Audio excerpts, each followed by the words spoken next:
Olá, seja muito bem-vindo ao programa Nossa Entidade. No Brasil, mais de 528 mil pessoas são incapazes de enxergar. Mais de 6 milhões possuem grande dificuldade permanente de enxergar, que é baixa visão ou visão subnormal. E outros 29 milhões de pessoas declaram possuir alguma dificuldade permanente de enxergar, ainda que usando óculos ou lentes. Se você não faz parte destes grupos, talvez tenha na família ou conheça pessoas que têm estas deficiências, não é? Fica com a gente para entender como você pode ajudar na inclusão deste universo de brasileiros e mais, aprender, se enriquecer com a diversidade, que é um dos objetivos aqui do nosso programa. Nossos convidados são de uma instituição que há mais de 70 anos trabalha pela inclusão social dos deficientes visuais, a Fundação Dorina Noil. Nossos convidados são Ica Fleury, presidente do Conselho da Fundação Dorina Noil, Ana Paula Silva, que coordena o projeto Rede Nacional de Leitura Inclusiva, e a Regina Oliveira, que é coordenadora de revisão de materiais em braille da Fundação. Obrigado, sejam muito bem-vindas por participar. E vamos falar da Dorina Noil, da fundação dessa entidade, 7 décadas, tem muita expertise, né, Ica? Fala pra gente como é que tudo começou, de que ideal? Começou de uma forma muito importante, com uma mulher maravilhosa, que aos 17 anos ficou cega. E naquela ocasião, na década de 40, haviam poucos livros em braille no Brasil. E ela e as colegas delas, da Caetano de Campos, decidiram criar uma fundação para a produção de livros em braille. E que, como eu digo, nós temos um DNA muito importante, porque naquela época as pessoas com deficiência eram colocadas dentro das instituições. No caso da Fundação Dorina Noil para Cegos, ela já nasceu de uma outra forma, né? Produzindo livros em braille para que as pessoas tivessem acesso à educação e à cultura, mas ficando em suas residências, na sociedade, convivendo, que é tão chamada hoje em dia de inclusão, né? Que é tão importante conviver pessoas com e sem deficiência no mesmo espaço. A Dorina, ela ficou cega aos 17 anos. Aos 17 anos. Essa escola Caetano de Campos, né? Que Sim. fica aqui, que foi onde é a Secretaria da Educação hoje. Isso, em São era Paulo, uma grande escola. Conhecida escola aqui em São Paulo. E eu fico pensando, aos 17 anos, aí no começo aí da juventude, né? Passar por isso, e eu acho que a instituição ela tem um embasamento muito forte por isso, né? Porque ela nasceu de uma pessoa que conhece, viveu na prática e enfrentou as dificuldades. De lá para cá, em 7 décadas, muita coisa aconteceu e é isso que a gente vai mostrar para você, porque hoje, de todos esses números que a gente falou aí, são milhões de pessoas que têm algum tipo de deficiência, e eu quero que vocês ajudem a nos explicar esses graus de deficiência, mas graças a Deus tem a Fundação que faz uma coisa muito importante, que é a inclusão, não é? Porque sem a leitura, até vou fazer essa pergunta aqui para Ana Paula, sem a leitura a inclusão fica muito mais difícil. E vocês têm um trabalho muito destinado à inclusão pela leitura, como é que é? Com certeza, porque a leitura em si, ela faz parte da formação da pessoa, faz parte da formação de todo o processo da pessoa com e sem deficiência. Né? E quando a gente fala em inclusão, a gente tem que também garantir a leitura, para que ela amadureça, para que ela conheça conceitos, para que ela futuramente venha a se emancipar e conhecer tantas oportunidades que tem, até nos ambientes que ela não vê, né? Que a gente não está perto. Imagina quando a gente fala que a gente pega um livro e viaja no livro. Né? Então a gente precisa ofertar dos diversos momentos da vida, a leitura. Bom, você coordena a Rede Nacional de Leitura Inclusiva, eu quero que você fale para a gente de todo esse projeto aí que é muito legal. Esses livros aqui fazem parte, né? Esses livros fazem parte do projeto e a rede está apoiando esse projeto também. São projetos que se apoiam. Entendi. Bom, a gente vai mostrar o livro, mas eu quero que a Regina, ela é a coordenadora de revisão de materiais em braille da Fundação. Eu quero que você conte a sua história, Regina, porque como é que você se aproximou da Fundação e como é que você aprendeu a ler em braille? Conta a sua história. Eu nasci com glaucoma e o glaucoma foi percebido pela minha família, pela minha mãe, quando eu tinha 3 meses de idade. Então, os primeiros tempos foram dedicados à corrida a médicos, né, na busca de uma possível cura. E quando se constatou, né, que isso não seria possível, tinha 4, 5 anos, minha mãe começou a me ensinar as primeiras letras, mas na escrita comum. E aos 7 anos eu perdi por completo a visão. Até essa idade eu enxergava alguma coisa que acredito que não era muito, porque eu não tenho grandes lembranças desse período. Então, perdi por completo. E o meu maior sonho nessa idade, né, já deveria ter ido para a escola, né, mas em razão do problema visual ainda não tinha tido essa oportunidade. Então, Nem o prezinho, nada? Não, nada. Minha mãe só que estava me ensinando, né, as primeiras letras. E aí eu pedia muito para ir para a escola e um dia ela saiu de casa disposta a encontrar um lugar onde eu pudesse ser atendida e chegou até a fundação. E na fundação ela recebeu a orientação necessária, né? Eu também depois fui levada até lá e tive todo o atendimento que é indispensável para toda criança, né? Que tenha uma deficiência visual. Ela precisa, né, ter todo um atendimento psicológico, ter toda uma preparação, um atendimento de fisioterapeutas, de uma equipe interdisciplinar, né? Que vá fazer com que ela tenha o seu desenvolvimento normal. E ali na fundação eu fui alfabetizada e fui matriculada na escola do meu bairro. Estudei sempre em escola pública, com o apoio, né, de uma professora especializada e com o apoio, recebia os livros da fundação, né, os Mas livros como é que era? Braille. Você disse que foi o letramento, vamos dizer, foi na Dorina Noel. E você foi para uma escola pública com a... Fui para uma escola pública. E aí ia um profissional da fundação com você? Como é que... Porque já existia, graças aos esforços da dona Dorina, já havia uma lei que as escolas eram obrigadas a aceitar a matrícula de crianças com deficiência, com crianças cegas ou com baixa visão, né? E então a própria Secretaria do Estado tinha uma equipe de professores especializados que faziam o acompanhamento dessa criança. Então tinha uma professora que ia até a escola para fazer a transcrição do material que eu produzia, né? Ela transcrevia para a escrita comum para que pudesse ser avaliado pela professora e ao mesmo tempo as provas também ela transcrevia para o Braille, né, para que eu pudesse então fazer essas provas. Então tive esse acompanhamento enquanto foi necessário. Depois, à medida que eu ia crescendo, ia sendo atendida, continuei, né, com o apoio da fundação, eu fui me tornando mais independente até que, né, pude seguir meus estudos sem esse apoio da professora, mas sempre com os livros da fundação. Fossem eles livros em Braille ou gravados. Você chegou a ter uma formação acadêmica, não? Sim, eu não fala ainda porque a gente vai, calma, então tá isso é bom. segredo. Não, a gente vai ver um sim. vídeo aqui daqui a pouco. Daqui a pouco não, agora. Para a gente entender todo o trabalho da Fundação, o vídeo institucional, e eu volto já para entender essa trajetória dela, porque é muito legal e, pelo jeito, gosta muito de estudar. Era boa aluna? Sempre fui, sempre gostei muito. Então vamos lá. Vamos ver o vídeo? As pessoas beneficiadas pela Fundação Dorina Noel para cegos enxergam.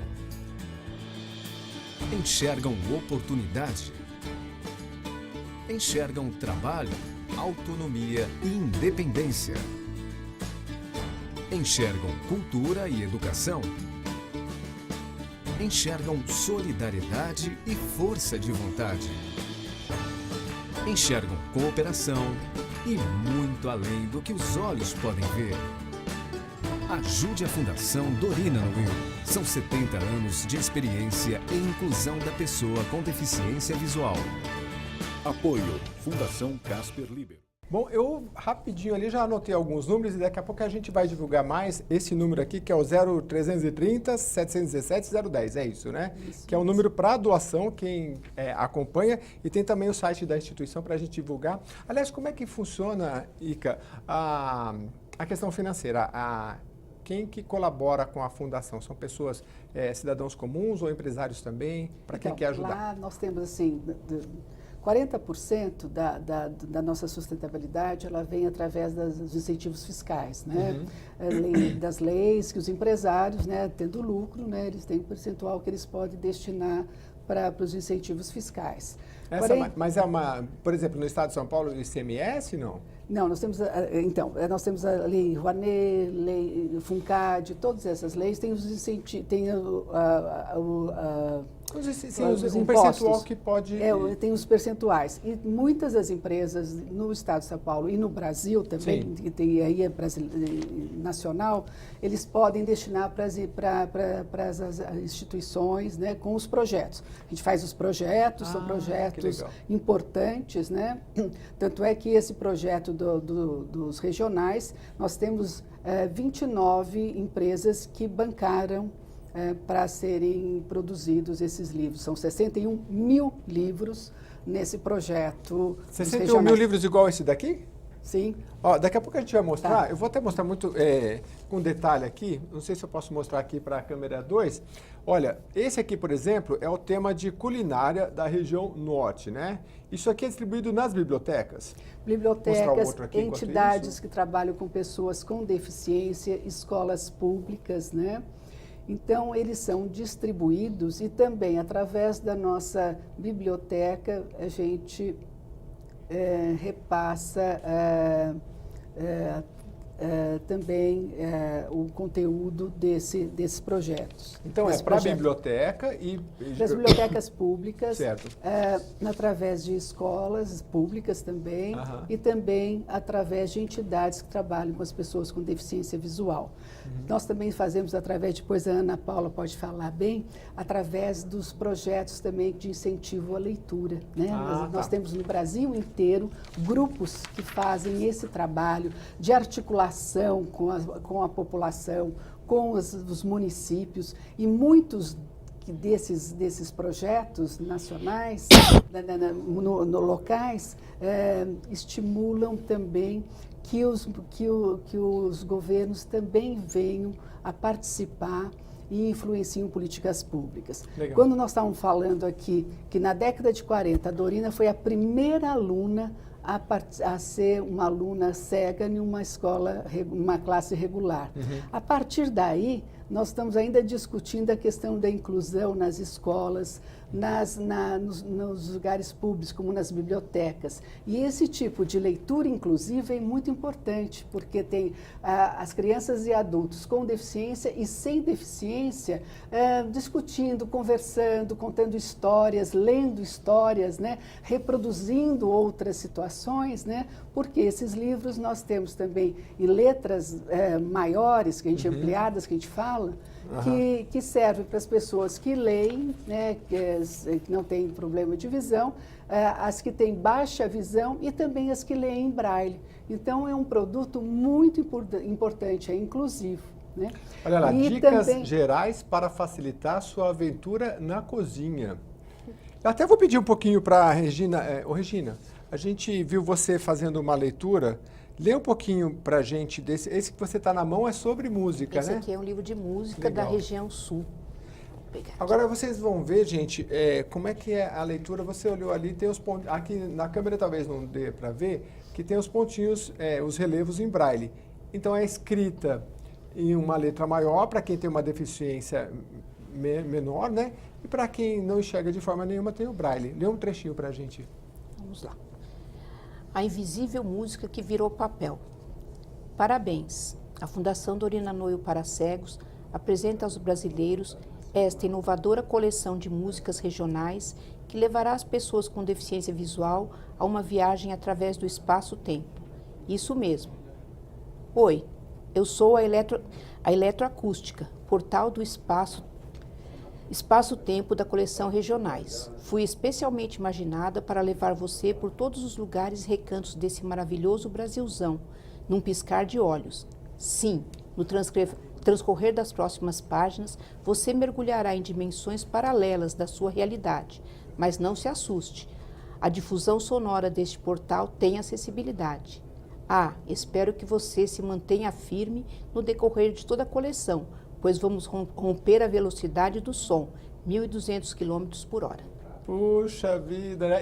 E a leitura dela é envolvente, né? A gente dá vontade de... Você grava também para a Fundação, não? Alguns livros, não? Não gravo, não. Pode gravar, porque, olha, sua leitura... Tem certeza que você não decorou, não? Você não tá enganando a gente? Não, pode abrir outra aqui. Eu pegar isso aí que tá aí com você, vamos lá. Daqui a pouco eu vou fazer o teste. Vamos lá. Olha lá. Nossa, uma leitura rápida. Quanto tempo se leva para aprender o Braille? Depende da pessoa. Vai depender muito, né? Para uma pessoa que já esteja alfabetizada, vai ser mais simples, né? Então, ela vai simplesmente ter que decorar, né? A posição dos pontos, porque o Braille ele está baseado em uma cela de 6 pontos, né? E a combinação desses 6 pontos permite 63, você produz 63 sinais diferentes. Então, você pode produzir todo o alfabeto, numeração, pontuação, existe código de matemática, de química, de musicografia, de fonética, tudo em Braille. Então, a partir da combinação desses 6 pontos. Então, como é que era o seu desenvolvimento na escola? Porque imagino você tendo que aprender matemática, ciência, biologia, história, e aí tem um filtro que é que você primeiro tem uma leitura, eu achava até que era mais lenta, né? Mas como é que é para acompanhar os outros alunos? É difícil? Não é. Uma vez que a criança, né, como eu disse, se a criança tiver todo o apoio a partir do momento em que ela perca a visão, né, ou quanto mais cedo, uma criança que nascer cega, quanto mais cedo ela começar a ser atendida, melhor vai ser, mais rápido vai ser o desenvolvimento dela, vai acompanhar o desenvolvimento das outras crianças sem deficiência, né? Então, desde que a pessoa tenha todo esse acompanhamento, quando ela entra na idade escolar, ela vai passar por todos os processos. Agora, o indispensável é que ela tenha, né, esse apoio e que ela tenha livros, né? Porque as crianças, mesmo com toda a tecnologia que a gente tem hoje em dia, todas as crianças recebem o seu livro, a sua cartilha, né? E é dessa forma que elas aprendem toda a simbologia, seja, né, a ortografia, seja os símbolos de aritmética, ela aprende a ler mapas. Então, tudo isso é possível para uma criança cega, mas é indispensável que ela tenha os seus livros. Lógico que com o passar do tempo não é possível se transcrever para o Braille todos os livros, né? Mas pelo menos os livros de matemática, química e física, de línguas estrangeiras, ela deve ter isso, né? Com um suporte também de livros que sejam gravados, livros digitalizados, para que ela possa então ter acesso a todas as informações que as outras crianças, que os outros alunos recebem. Agora, se não tiver essa orientação, esse apoio, aí fica complicado, né, Ana Paula? Bastante. É por isso que você está encampando aí há quanto tempo a Rede Nacional de Leitura Inclusiva? A rede ela começou a ser trabalhada em 2013. Mas é uma expectativa muito grande antes disso, né? Porque a rede ela surgiu da ideia de que a gente fornece os livros, a fundação, então fornecer o recurso, mas também a gente precisa que as pessoas tenham o que a gente fala da acessibilidade atitudinal. E para que isso aconteça, a gente precisa engajar. Atitudinal. Atitudinal, certo. são as acessibilidades, né? E a acessibilidade atitudinal é o quanto as pessoas atuam, garantem o acesso. Ações individuais, ações de um grupo de pessoas. Então, não adiantava só fazer um livro, entregar o livro, que é tão importante, mas a gente percebeu que a gente precisava conhecer na ponta o que estava acontecendo com esse livro e o que a gente podia ajudar. Sim. E foi aí que a rede foi formada, mesmo depois de uma pesquisa que nós percebemos, né, foi uma pesquisa muito grande, uma pesquisa nacional dos hábitos de leitura da pessoa com deficiência visual em 2012, e essa pesquisa apresentou o diagnóstico de muita passividade. As pessoas que intermediam a leitura, esses educadores, esses bibliotecários, todos esses grupos, as organizações que intermediam a leitura, recebiam esse material, elas tinham uma passividade com esse material na mão. Precisava acontecer a leitura de Ou seja, um monitor, um professor, um bibliotecário... Ficava guardado muitas vezes. Ah, fica lá. O que não é incomum com quem tem a leitura, como é que se diz? Os videntes, né? Um termo meio estranho, mas também fica lá. Às vezes não adianta dar o livro, fica lá parado, né? Sim. E aí, o que vocês fizeram para incentivar? Nós começamos a fazer, conhecer esse grupo. Então, assim, começamos a fazer uma aproximação e formamos grupos de trabalho. Começamos inicialmente em 2013 com 10 grupos de trabalho formados. Então, em 10 capitais, São Paulo e mais 9, nós formamos esses grupos de representantes de entidades, de organizações, de escolas, de bibliotecas, de organizações que trabalham para pessoas com deficiência visual, organizações da cultura, secretarias. Vocês deram uma formação para eles? Começamos a conversar Ah. com uma formação. Ah, então certo. a gente começou a conversar, chamar para entender o que era. E o que vocês descobriram assim no cerne da questão? Assim, por que o livro ficava lá e era uma falta de incentivo da escola ou do deficiente que não procurava? Uma acessibilidade atitudinal acima de tudo. Hum. Então, precisávamos que esse grupo reconhecessem a sua importância, reconhecessem o seu papel, assumissem o papel e assumissem tomasse atitude localmente. Ah, Então, tá. nós começamos a fazer esses grupos, formamos esses grupos, começamos com muitas oficinas, fizemos muita oficina de leitura inclusiva, mas o ano passado foi mais de 3.000 pessoas que Mas deixa eu participaram. entender, esse grupo eram pessoas de ONGs, de escolas, Exato. de pessoas que tinham deficiências, não Que necessariamente, recebiam minimamente um acervo que tinha interesse em mediar esse processo para outros deficientes. para pessoas com Profissionais, né? deficiência. Ah, mas poderia ser um professor que não Sim, fosse tem deficiente? professores. A rede é composta por educadores, bibliotecários, secretários, Entendi. pessoas que trabalham na intermediação por gestão, então assim, gestores, tem também monitores, tem pessoas que estão ligadas diretamente com o livro. E qual foi Ou nesses 2013, 4 anos, né, mais ou menos, você sempre à frente desse trabalho, Sempre. chegou algum depoimento interessante aí que lhe marcou? Constantemente. Por exemplo? Eu tenho um depoimento, uma experiência recente,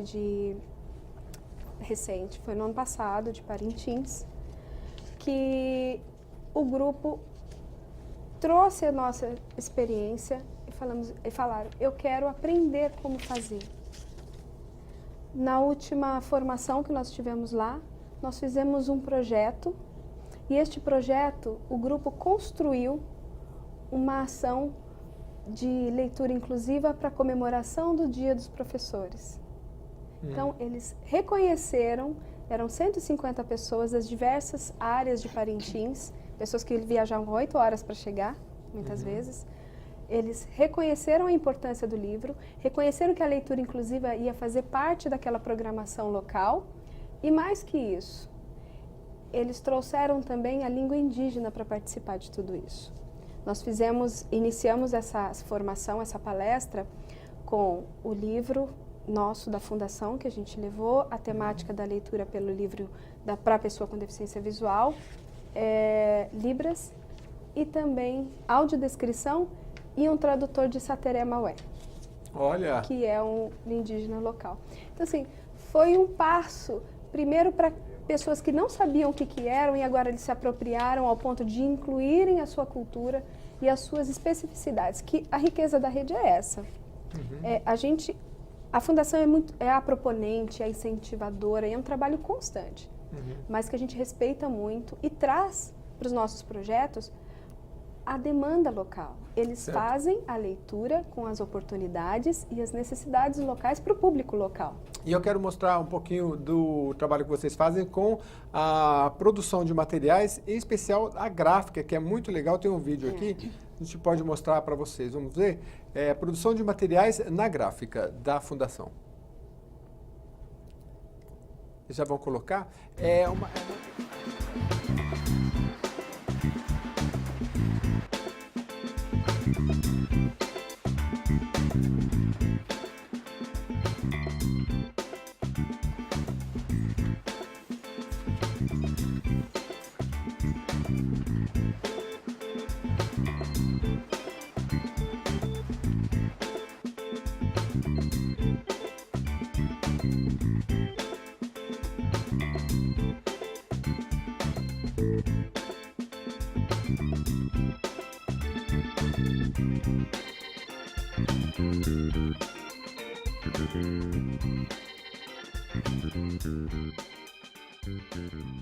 Olha só, são números grandiosos, né? Eu li no outro vídeo, falava em 200 mil livros distribuídos, eu não sei qual o período que é esse número, e 7 mil escolas abrangendo todos os trabalhos. É muita gente, é muita coisa, muito trabalho, muita né? gente. E como é que vocês controlam tudo isso, o retorno, e também tem um feedback para estar sempre inovando, né? Como é que é? A gente dá essa escuta, né? Nós estamos com essas pessoas, então a Fundação, ela está em rede, ela fomenta uma rede e ela também atua através desse parceria com esse fomento, né? E aí, com essa demanda que vem de todas as pessoas do Brasil inteiro, nós construímos os nossos projetos. É um trabalho constante, mas é um trabalho extremamente positivo. Nós mantemos as conversas, nós temos ações presenciais. Semana que vem nós estamos aí sul do Pará, então tem várias cidades que a gente vai presencialmente, fora o contato à distância. Nós temos um blog também da rede, que faz parte deste projeto. Tem um link pelo site, não? Porque o site é dorinanowil.com.br. Tá lá, ó, a rede de leitura inclusiva, né, que é o .org.br. Isso. Isso aí, a pessoa acessando, que ela vai ter acesso aqui. Ela vai conhecer como que é a rede e os resultados da rede. Isso é para instituições? Ou para pessoas físicas, jurídicas. É um blog que a gente dá a conhecer, é uma ferramenta de comunicação para ficar mais concreto tudo o que acontece, né? E é um blog acessível. Então, a gente trabalha com o blog, nós trabalhamos com ações presenciais, então nós vamos presencialmente, iniciamos novas conversas, alimentamos as conversas, é um trabalho de fomento constante, de incentivo constante. A gente está conversando com os colegas da Fundação Dorina Nowil, que tem um trabalho voltado para deficientes visuais. A gente mostrou aqui os livros em braille, com letra ampliada, que atinge cerca de 7.000 escolas em todo o Brasil. Existe há mais de 7 décadas, faz um trabalho bem interessante. A gente mostrou o site para você poder acompanhar e daqui a pouco eu volto para falar sobre o livro falado. É uma coisa sensacional. Quantos livros falados a gente tem na Fundação? Nós temos um espaço que é a Dorinateca. Todos podem acessar. Você vai falar daqui a pouco, mas são muitos livros. Tem um acervo de 4.500. 4.500 livros, tudo é falado, não é para você ouvir, não é escrito não. É muito bom. A gente volta daqui a pouco para falar sobre isso.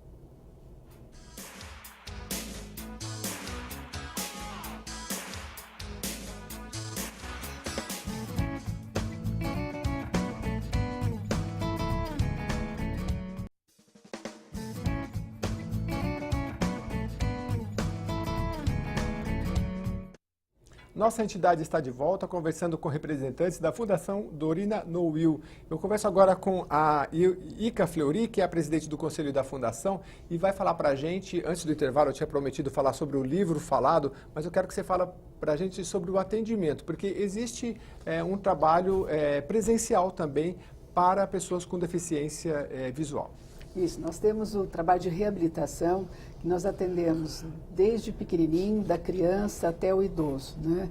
E é extremamente importante você dar apoio para a família, né? Geralmente quem encaminha é o pediatra, o oftalmologista, né?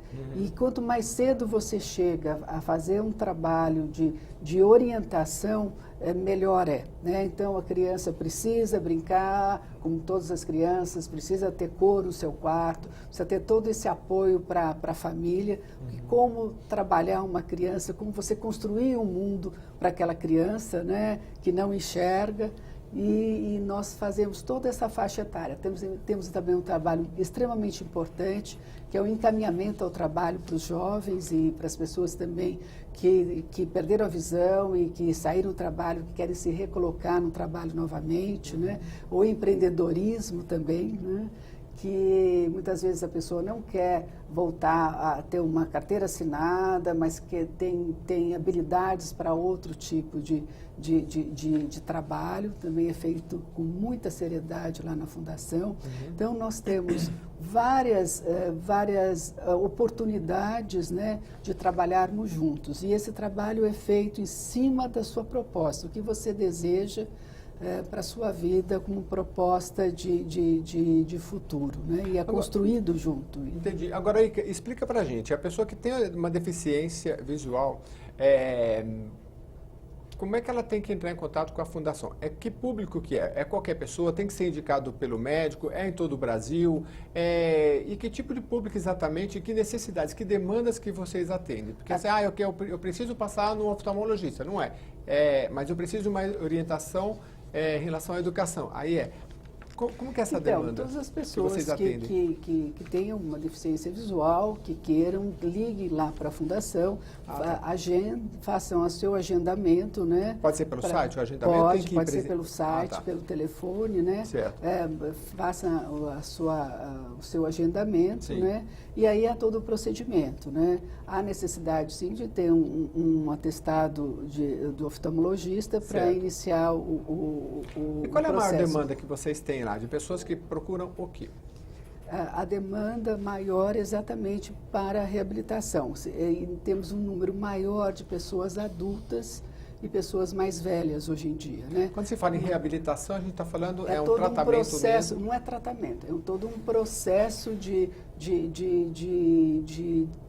autonomia, né? Sim. Essa autonomia até para você...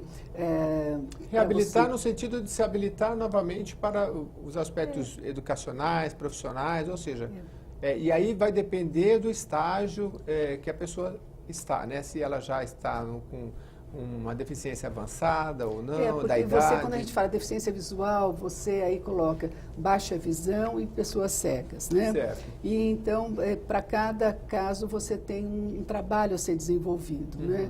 Então, por exemplo, andar de bengala. É fácil? Não é. Você tem que ter todo um processo para você ter essa autonomia de estar sozinho, atravessando uma rua com a sua bengala, indo da sua casa, pegando um ônibus. Tudo isso é um processo, né? Você tem que ter o apoio, muitas vezes, da psicóloga, da sua família também, né? Você cozinhar, uma dona de casa que perdeu a visão, que sempre cozinhou.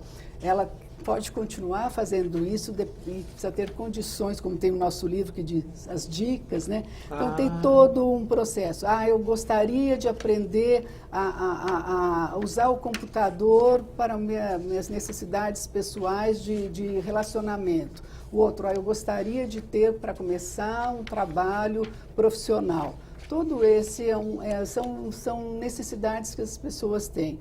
E, ao mesmo tempo, às vezes você precisa de um conjunto de ações para que você tenha a sua autonomia, que você tenha, se fortaleça para um desenvolvimento. Muitas vezes chega uma criança pequenininha, você faz um trabalho com o pai, com a mãe e com a criança, né? Fisioterapia, uma série de outras ações. Aí ela sai, vai ter a sua vida e, de repente, entra na escola e a professora não sabe como lidar com a situação da criança cega ou com baixa visão. Aí ela volta, pede o suporte da fundação, a gente também dá o suporte para a escola, para as professoras, né? E, de repente, depois continua a sua vida comum, normal e vai, né? E, de repente, na adolescência, ela tem também alguma situação que ela precise de um apoio maior. E assim vai. E às vezes não, daí é só uma vez que está na fundação e guarda uma lembrança muito boa e toca a sua vida para frente. Às vezes você precisa também colaborar na hora da adolescência. Então, são épocas que mais você precisa, tem épocas que você, perdeu a visão quando você está na idade adulta, né? Você é um engenheiro e que você perde também naquela ocasião, você não consegue fazer o que você fazia na sua profissão, né? E você também quer um apoio da fundação. Então, são situações diferentes e que todos os nossos profissionais vão trabalhar, né, dentro da sua perspectiva e da sua perspectiva de futuro, né? Como construir um futuro depois de uma perda visual. Quem construiu o presente dela e depois o futuro foi a Regina, que está aqui com a gente. Desde os 7 anos você trabalha junto à Fundação. Primeiro passou por todo esse processo de alfabetização e tal, né? E eu deixei uma pergunta aqui antes, mas não esqueci não. Como é que foi essa sua continuidade? Porque eu perguntava para você, Regina, a sua dificuldade na escola, se havia ou não. Você falou que conseguiu ter um bom desenvolvimento. E você chegou até a se formar em nível superior. Sim, eu, quando terminei o ensino médio, precisava dessa autonomia, né, de que a dona Ica falou, porque até ali eu tinha uma irmã 2 anos mais nova, nós íamos juntas para a escola, mas a partir do ensino médio nossos interesses eram diferentes, né? Então eu precisava aprender a me locomover sozinha, precisava ter a minha independência, precisava de um trabalho, né, para poder custear o meu estudo, né, na universidade. Então eu voltei à fundação, quer dizer, voltei entre aspas, porque nunca deixei de ter esse contato com a fundação por meio dos livros e todo esse atendimento. Mas Agora, aí eu procurei. Entendi, diga. Então, e aí eu voltei à fundação para passar pela reabilitação. Então, ali eu passei pelo atendimento de orientação e mobilidade. Então, aprendi a usar uma bengala, a me locomover sozinha, né? E passei por, né, por toda uma orientação profissional. E a fundação, quando eu terminei, estava terminando a reabilitação, a fundação precisava de uma telefonista. E então eu fui contratada, né? Comecei a trabalhar na fundação. Era uma oportunidade boa, porque a telefonista trabalha 6 horas por dia, né? Então eu não queria estudar à noite. Então comecei a trabalhar e fiz o vestibular e cursei, fiz um curso de letras, né? Português e inglês. E trabalhando como telefonista, meio período, e estudava de manhã e trabalhava à tarde. E aí, quando terminei a universidade, a fundação foi me dando outras oportunidades, né? Até que eu cheguei a trabalhar com aquilo que eu realmente gosto, que é o Braille, que é realmente... E hoje você é revisora de Braille, né? Sou. Aí os livros chegam para você, você lê todos eles e faz toda a revisão. E como é que é essa revisão? É a revisão do Braille em si, mesmo se ele está certo ou errado, não é gramatical? Às vezes chega a ser também gramatical. A gente recebe os textos, né, para conversão para o Braille. Nós recebemos ou um arquivo eletrônico ou então os textos são escaneados. Nós temos uma equipe de editores que fazem então a diagramação, a adaptação, a colocação da simbologia Braille nesses textos, né? E depois esses textos eles são impressos em Braille e vão para essa equipe de revisores. É uma equipe são 5 revisores e eu que coordeno, então somos 6 pessoas, né? Agora eu queria saber o seguinte, tem pessoa com deficiência visual que fala, não quero aprender Braille, acho muito chato, acho muito demorado, ou isso existe também? Lamentavelmente existe. E isso é a mesma coisa que as pessoas, como a gente costuma dizer, as pessoas que enxergam, mesmo com toda a tecnologia que a gente tem hoje em dia, todos os tablets, computadores, smartphones e tudo mais, né? As pessoas continuam em contato constante com a leitura. E é isso então, que eu você queria está saber, aqui, você está, né, lendo alguma coisa que está aí na sua mão, na sua frente, não é? E como é que você fez essa transição? Porque de repente chegou a internet e eu queria saber se você usa mais o Braille ou o livro falado também. O que é mais comum para você para absorver a literatura? Infelizmente o Braille, eu não gosto de dizer que ele tenha problemas, mas ele a produção do Braille é um pouco mais demorada, é uma produção, né, um pouco mais onerosa, mas isso, né, não impede não deve ser um impedimento para que as crianças principalmente tenham os seus livros, né? Então é lógico que não é possível passar para o Braille tudo que existe no mercado editorial. Então, é importantíssimo que a gente possa se utilizar do livro falado, dos smartphones, dos tablets e tudo mais. Mas eu acho que é uma questão de escolha. Assim como existem pessoas que enxergam, que fazem a sua opção. Não, eu prefiro ir a uma livraria e comprar um livro, né? E ler esse livro. Nós também temos as nossas preferências. Eu, por exemplo, se eu tiver o mesmo livro falado ou em Braille, eu vou preferir ler o Braille. Né? Para mim é uma experiência, eu gosto muito. Só que é engraçado, a gente fala vidente, né? As pessoas que veem em contraposição, assim, enfim, aos deficientes visuais. Mas cada vez mais as pessoas ouvem mais e leem menos, né? Porque depois com a chegada da internet você vê vídeo, a molecada vê muito vídeo e lê cada vez menos, né? Tem uma facilidade para se expressar, para falar de tudo, mas aí vai escrever, troca o S pelo cedilha e faz aquele rolo, né? Vamos falar do livro falado. O livro falado é muito legal e ele serve não só para a pessoa que tem a deficiência visual, mas para muita gente que gosta. Às vezes está ali lavando a louça, ou está arrumando a casa, ou está no carro. No carro não sei se é muito possível, mas também é possível. É possível, né? Dá para ouvir. Quantos livros falados você tem? E fala um pouco da história. Tem voluntários que gravam esses livros? Nós temos até na Fundação uma biblioteca circulante do livro falado. Tá. Faz esse empréstimo de livros e são os livros acessíveis. O que nós fazemos na Fundação, a gente chama de livro falado, que é um nome um pouco diferente do livro do mercado, que o mercado editorial para pessoas sem deficiência visual, ele fala muito audiobook e audiolivro. A gente acaba preservando esse nome internamente como livro falado, até porque nós atendemos para poder transcrever esse livro e ofertar para a pessoa com deficiência visual, a gente tem que atender a lei dos direitos autorais. Certo. Porque nós podemos transcrever esses livros sem pagar direitos autorais e esses livros do nosso acervo disponível na Fundação, ele é um acervo para a pessoa com deficiência visual. Então, a gente chama de livro falado toda essa questão da acessibilidade, para garantir acessibilidade. Esses livros que as pessoas que enxergam, né, os videntes, que nós ouvimos e usamos, eles são livros que são pensados até pelo autor, pela editora, também fornecer desta maneira, mas que também atende a pessoa com deficiência visual. Porém, ele já é construído assim e ele é vendido assim. Mas o acervo da Fundação, ele tem para o deficientes e para as pessoas, para todas as pessoas. Agora, para todas as pessoas, são aqueles que já não têm mais o direito autoral. Vamos pegar, por exemplo, um livro de Machado de Assis, que são cerca de 100 anos, né? Aí já não tem mais a questão do direito autoral. E aí, esse acervo, ele está público. Se eu entrar no site, tem alguns livros, é isso, né? Nós temos uma plataforma de acesso a esse material para quem quiser conhecer. É a nossa biblioteca virtual, www.dorinateca.org.br. Dorinateca, bem facinho. Ah lá, tá lá, dorinateca.org.br. Isso. Todas as pessoas com e sem deficiência podem se cadastrar, pessoas físicas e pessoas jurídicas. Ah, tá. As pessoas podem se cadastrar na Dorinateca e todas as pessoas com deficiência visual, porque esse cadastro é qualificado, elas vão acessar todo o acervo, porque é um acervo inclusivo.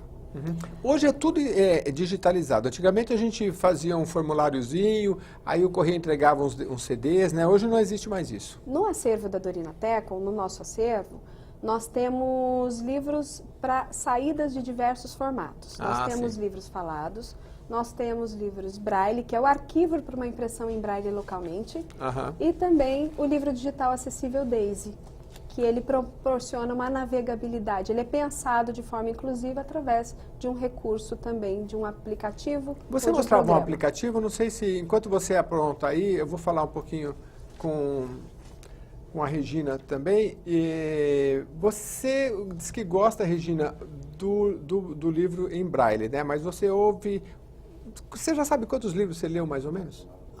Não tenho ideia, mas acho que... Eu acho que você já passou os videntes há muito tempo, né? Eu sempre gostei muito de ler, né? Quando criança tinha, né, uma necessidade muito grande de leitura, então às vezes lia o livro 2 vezes, e até hoje ainda um critério para mim saber se o livro é bom ou não é quando eu leio 2 vezes, né? Quando eu tenho, ou até 3, se o livro cada vez vou né, descobrindo coisas novas. É verdade. Você sabe que a gente tem, eu pelo menos sou assim, eu tenho um livro que você lê há algumas décadas, aí se você dá para alguém, dá uma dó, né? Não dá? Aí você vai, puxa aquele livro lá, né? Podia estar aqui na prateleira, aí você quer ele de volta para reler, né? Com certeza, é muito bom. A gente, mesmo porque a gente vai ler com outra, né? Com uma outra, vai ter uma outra visão, né? Do livro se você ler mais tarde. E é bom saber que ele está ali por perto, que você pode ler a hora que você quiser, né? Entendi. Ica, fala pra gente o que é a audiodescrição. A audiodescrição é extremamente importante, né? Antigamente não existia, né? Não se falava em audiodescrição. Por exemplo, uma pessoa cega, né, ia num teatro, né, numa ópera, né? Então você escutava, né, falando, cantando, e você não tinha as expressões, a roupagem, o cenário, né? E na audiodescrição você consegue captar tudo isso, né? Como é que funciona? É com um filme, por exemplo, a mulher... Como é que funciona na prática? Um filme, por exemplo, a mulher entra com o vestido vermelho. Você tem aí uma ela cabine, fala no áudio?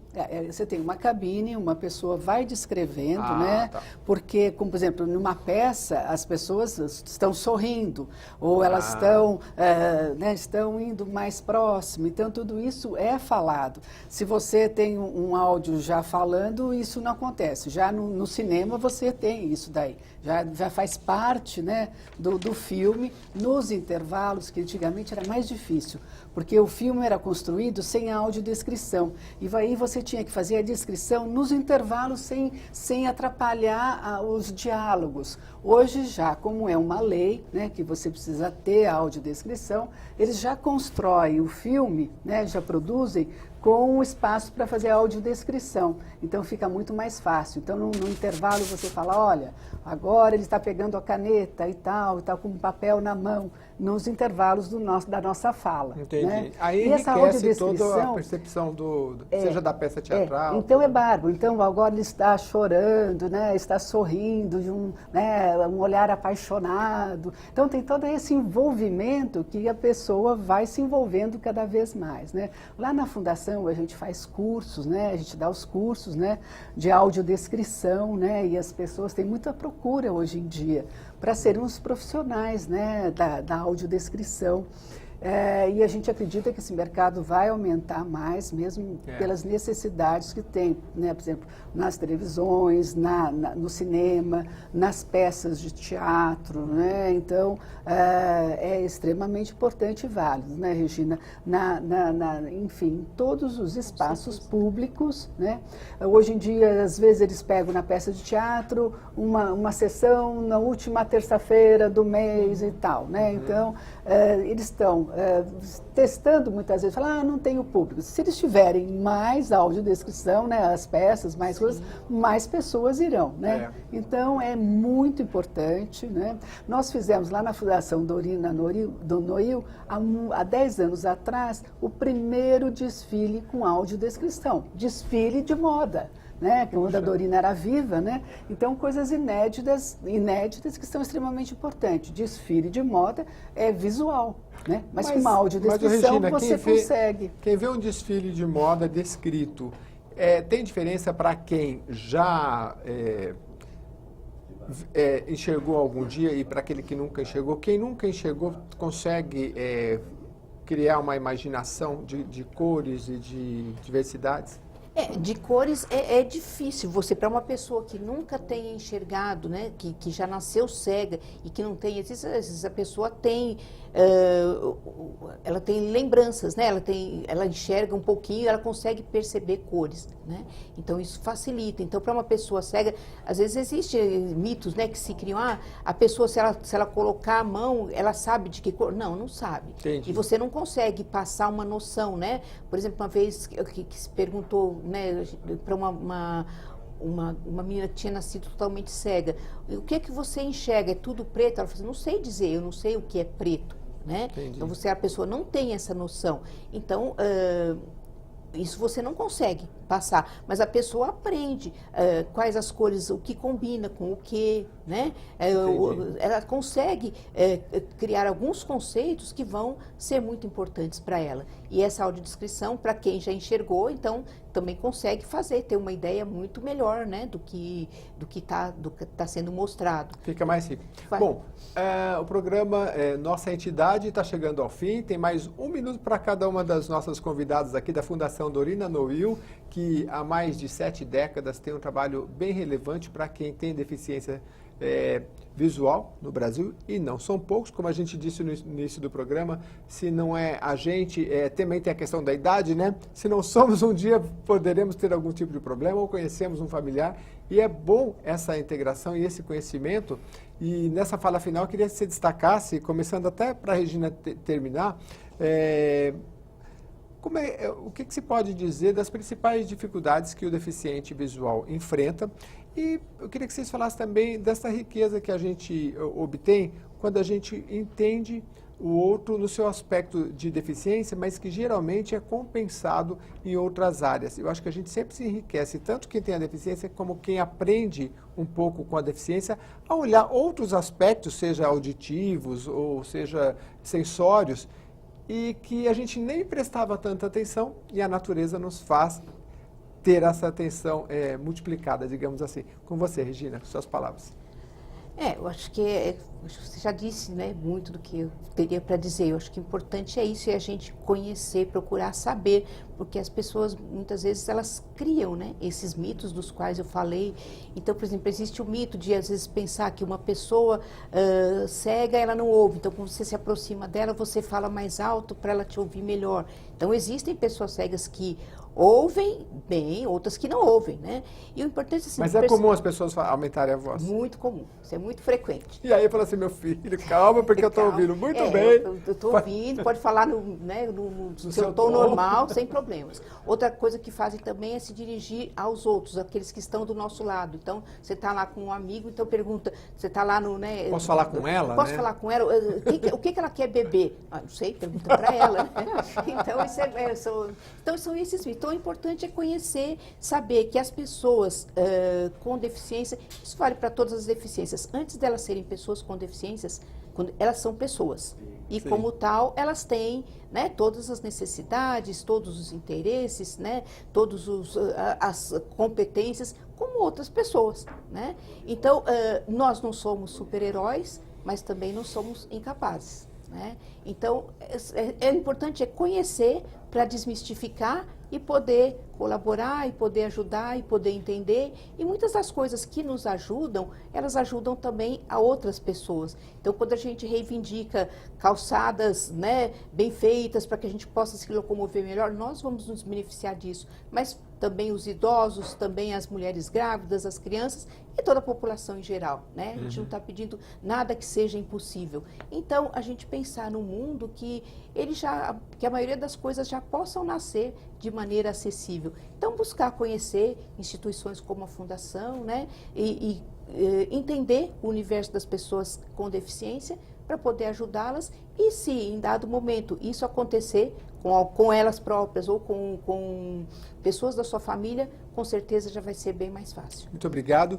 E olha, eu, se fosse você, se dedicava à locução, que a sua voz é muito envolvente na leitura ali, a gente poderia ficar muito tempo ouvindo. Eu quero passar 30 segundos para cada uma aqui rapidinho. A Ica Fleury, que é presidente do Conselho da Fundação Dorina No Will, falar rapidamente para a gente da questão do voluntariado, quem quer participar, como é que faz? Bom, ser voluntário é extremamente importante. Na Fundação, nós temos 390 voluntários e precisamos de mais, né? 120 funcionários. E voluntário não é só o voluntário do dia a dia, mas o voluntário corporativo das empresas, que também são extremamente importantes, aquele que vai um dia, que faz a sua doação. E quando a Regina falou, é importante construir uma sociedade para todos, né? No momento em que você abre espaços para que todos usufruam dos seus direitos, isso é uma resposta importante, em que o governo tem a sua parte, as entidades fazem a sua parte e a própria pessoa com deficiência também fazendo a sua parte. Então, quando a gente fala que é importante estar contribuindo de uma forma ou de outra para que esse mundo seja diferente. Visitem a Fundação, contribuam sim com a Fundação. Quando você falou como pode manter uma fundação, é através de doações físicas e também de empresas. Passar para a Paula aqui em 10 segundos para o nosso encerramento. Eu deixo o convite para fazer parte do universo da leitura inclusiva. Convido a todos para fazer parte da leitura do livro acessível em www.dorinateca.org.br e também pela Rede de Leitura Inclusiva, redeleiturinclusiva.org.br. É um convite que nós fazemos e fazer parte desse universo com muita acessibilidade e pensando em todos. Muito obrigado pela participação de todas vocês. Visitem o site, visitem a Fundação Dorina No Will, que tem um atendimento em todo o Brasil. Foi a nossa convidada desta semana aqui no Nossa Entidade. Até o próximo programa.